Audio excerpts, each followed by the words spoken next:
من ماندم تنهای تنها،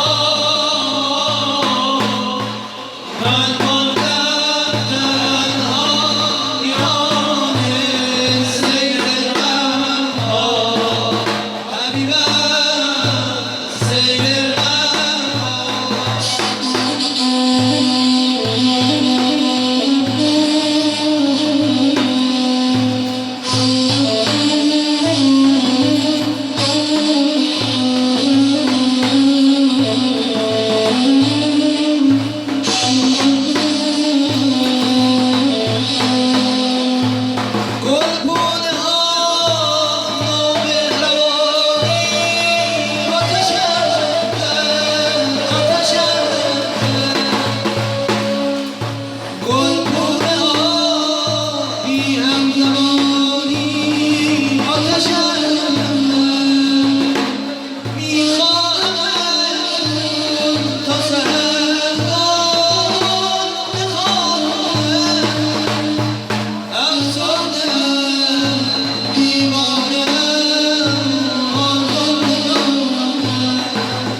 خاموشی شب رفت و فردایی نگر شد.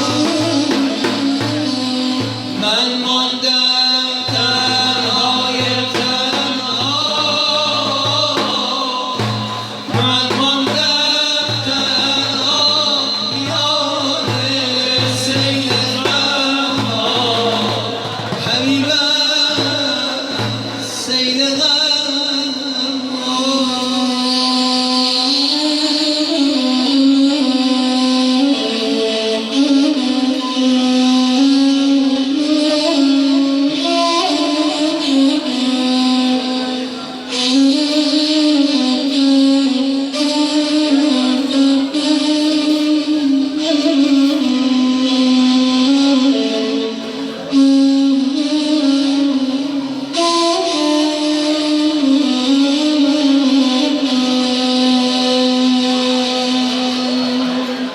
دیگر محبت کنید برای شادی روح مرحوم مغفور جوان ناکام امیر حیدری و تسلای خاطر دل بازماندگان، علل خصوص پدر، مادر، برادران اکبر، آقا و پیام، خواهران داغدیده سپاهر، عروس خانم‌ها و آقا داماد، آقا مسعود گودرزی. نوشتن اینجا برای من که خیلی انس داشته با آقا مسعود.